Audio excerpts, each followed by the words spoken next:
Ontem nós recebemos aqui o Antônio Neto, que é presidente da CSB Nacional. A FENATRACOP, no início deste ano, ela mudou de central, né? Qual foi o motivo dessa troca? Olha, Grazi, nós tivemos no Brasil um histórico sindicalismo no Brasil, não é muito assistido pelos trabalhadores e tudo mais assim por diante. Mas nós tivemos no Brasil duas centrais sindicais lá no passado, da ditadura. Nós tínhamos a CGT e nós tínhamos a CUT. A CUT era mais uma central sindical que visava a chegar ao poder, através do PT, que era um partido que os trabalhadores tinham criado. A CGT era uma central sindical que era mais ligada às entidades sindicais de trabalhadores com carteira registrada seletista, né? Já a CUT era mais de servidor público, era mais sindicato de servidor do serviço público, seja municipal, estadual e nacional. Algumas categorias se envolveram com isto, que era do setor privado, tipo bancários, alguns metalúrgicos, em função do Partido Trabalhista, o PT, convencer, né, o pessoal a entrar nesse projeto de poder, que era de assumir o poder. Já a CGT ela nunca teve essa vaidade, e muito menos o interesse de assumir o poder nacional, de mandar no país, eleger um presidente e tal, não sei o quê. Tanto é que a CGT nunca teve partido político, né? E, depois disso, veio o fim da ditadura, né? E, com o fim da ditadura, nós tivemos aí a redemocratização do país. E, por ser redemocratizar um país que tinha ficado 26 anos sob o manto da vontade do Exército, mesmo com a anistia sem restrição, né, anistia ampla, né, tanto dos dois lados, né, porque teve um monte de confusão dos dois lados, a CGT, ela, que abriu o pluripartidarismo, a CGT não entrou nessa aventura, mas, pelo contrário, nós tivemos na CGT uma divisão não política, mas uma divisão de enxergar como que funciona uma central sindical no país, que antes não era reconhecido no nosso ordenamento jurídico a figura de central sindical. Porque você tem confederação, federação e sindicato, que são corporações. Ela defende aquela corporação, aquela categoria. Central sindical, não. Central sindical ela já é plurima. Ela discute o que afeta todos os trabalhadores de todas as categorias. E não havia esse reconhecimento. Daí a CGT, ela se rachou em duas num congresso que teve na Praia Grande, porque uma CGT queria continuar defendendo os trabalhadores. E uma outra ala da CGT queria se colocar também como fonte de poder, de chegar igual a CUT, chegar ao poder. E houve uma encrenca danada, virou ter duas centrais sindicais, CGT, duas CGT, com o mesmo nome, inclusive. Só que uma ficou Central Geral dos Trabalhadores, CGT, e a outra ficou Confederação Geral dos Trabalhadores, né? E aí o Magre assumiu essa CGT, que vinha do 8. E o Magre chegou a ser ministro do Trabalho, né? Por essa CGT aí. A outra CGT não, o CGT só defendia o trabalhador e ficou assim, dessa forma. O Neto vem dessa CGT aí. Na época, eu fazia parte da CUT, depois eu saí da CUT, eu fui para a CGT. A CGT trabalhista, que era que preocupava com o mundo do trabalho. E eles criaram um partido, eles pegaram um partido, o PCdoB. Então, você tinha o PT, que tinha uma central sindical, né, que é a CUT, e você tinha o PCdoB, que tinha uma central, que era a CGT do 8, que eles falavam. E assim foi. Daí surgiu em 91 a Força Sindical, daí surgiu em 96 a Social Democracia Sindical, que depois ela se junta com a CGT trabalhista e cria-se a UGT, né? Nós sempre tivemos no Sintracop, na Força Sindical, daí fomos para a SDS, daí não fomos para o UGT, daí nós voltamos para a CGTB, junto com o Antônio Neto. O 8 se juntou, porque as duas CGT se juntou numa só. E aí o pessoal do movimento revolucionário lá e tal, eles tinha o lado deles, e o lado trabalhista o outro. E o lado trabalhista preferiu sair e deixar a CGTB para o pessoal do PCdoB.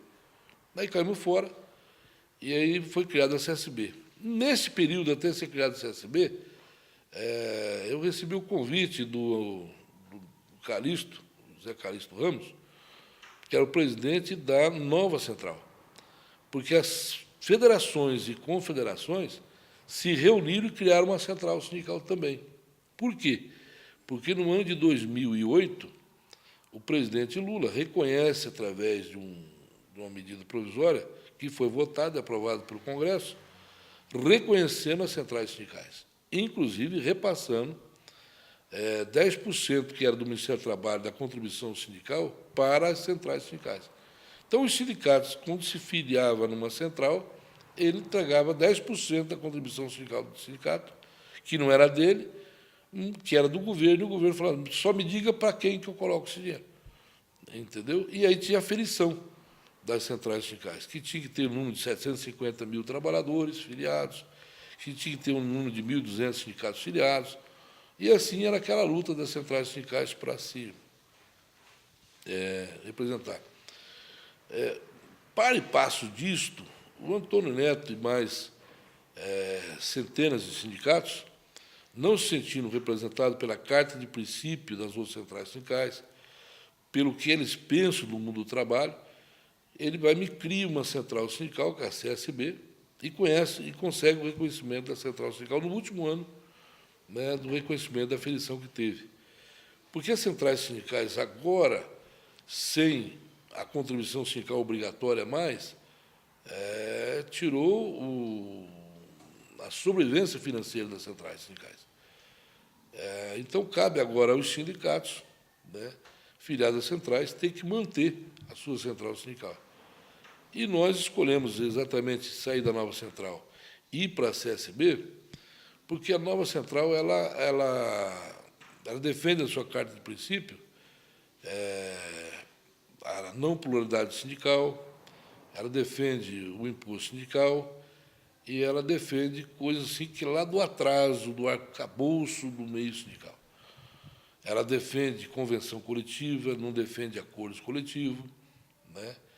E já a CSB não, ela defende mais acordos coletivos porque você consegue resumir o interesse daquele trabalhador daquela empresa, e não de todas as empresas num documento só. Isso é difícil você equacionar isso. Que era o princípio que nós tínhamos lá na Força Sindical, no passado, o chamado sindicalismo de resultado. Você está dando resultado para o trabalhador na base, na empresa que ele trabalha. E quando você fecha uma convenção, ou você afortuna algumas empresas, ou você vai quebrar as pequenas empresas. Então, você fica sempre, ao nosso entender, com a discussão da empregabilidade se morre.